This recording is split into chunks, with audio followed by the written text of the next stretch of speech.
Good morning po sa inyong lahat. 19 days. 19 days na lang Pasko na. Hindi ko alam kung tayong mga matatanda ay meron pa rin puso ng batang na-excite sa atin. No? Alam nyo, ang araw na ito ay napakalaga para sa mga bata. At tayong lahat ay minsang naging bata. December 6, kapistahan po ngayon ng isang santo na pinaghanguan ng isang sikat na Christmas character. Santa Claus.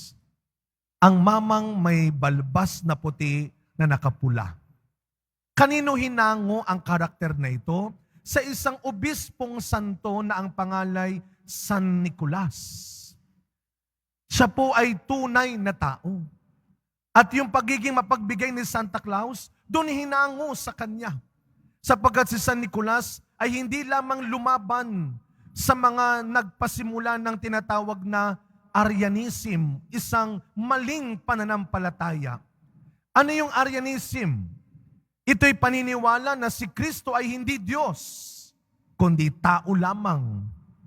Nilabanan sila ni San Nicolas. Pero hindi lamang siya magaling sa debate. Hindi lamang siya magaling sa pagsasalita. Sapagkat si San Nicolas na obispo ay nakilala sa kanyang pagiging mapagkawang gawa. Kaya yung mga kwento tungkol kay Santa Claus, galing yun, inspired by Saint Nicholas. Dalawang bagay. Una, si San Nicolas, ayon sa kwento, mahilig maglagay ng mga barya sa sapatos ng mahihirap na tao. Kaya doon kinuha yung paniniwalang si Santa Claus naglalagay ng regalo sa mga medyas.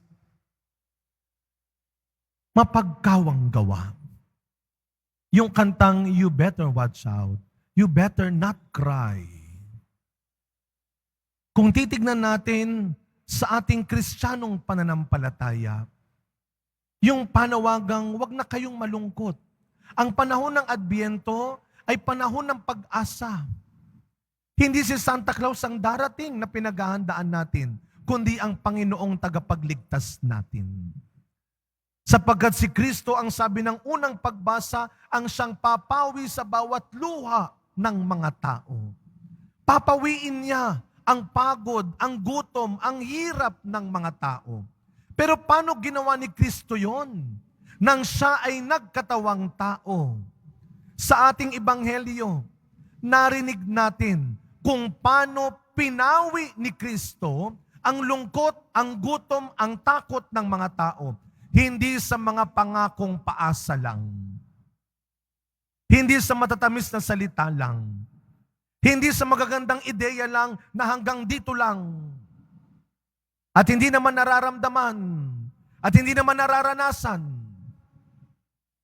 Sapagkat katulad ng narinig natin sa Ebanghelyo, pinawi ni Kristo ang gutom, ang pagod, ang luha, ang paghihirap ng mga tao sa pamamagitan ng pagkakawang gawa. Pinagaling niya ang mga may sakit. Pinatawad ang mga nagkasala. Pinakain ang mga nagugutom. Alam mo ninyo, yung ating feeding program na iThursday dito sa Quiapo, tuwing Huwebes ng umaga, nagugulat yung mga kaibigan ko pag tinatanong nila, ilan ang pinapakain nyo? Noong Marso, nagsimula tayo, 63. Ngayon, laging 400 plus na ang ating mga pinapakain. May mga nagtatanong, hala, paano yan? Dumadami na. Pwede ba? Huwag mong gawing problema ang mga taong natutulungan mo. Huwag mong gawing problema ang dumaraming pagkakataon na binibigay ng Diyos sa iyo. Kaya ano ang sabi sa ating ebanghelyo? Panginoon, ang dami nito. Saan tayo kukuha ng tinapay na ipapakain sa kanila para magkasya sa kanila? God will provide. Binigay ng Diyos ang kailangan ng tao. Pero anong sabi sa ating bandang huling bahagi ng Ebanghelyo? iniabot niya ito sa kanyang mga alagad upang ipamahagi sa mga tao. Maliwanag. Ibinigay niya sa kanyang mga alagad upang ipamahagi sa mga tao. Huwag kang sakim. Huwag kang gahaman. Huwag kang madamot. You are blessed to become a blessing. Kaya sa pagpapatuloy ng misang ito, mga kapatid, yung simpleng kantang pamasko, kaya huwag kang madamot para bigyan ka ni Santa Claus. Hindi si Santa Claus ang bida ng Pasko, si Kristo.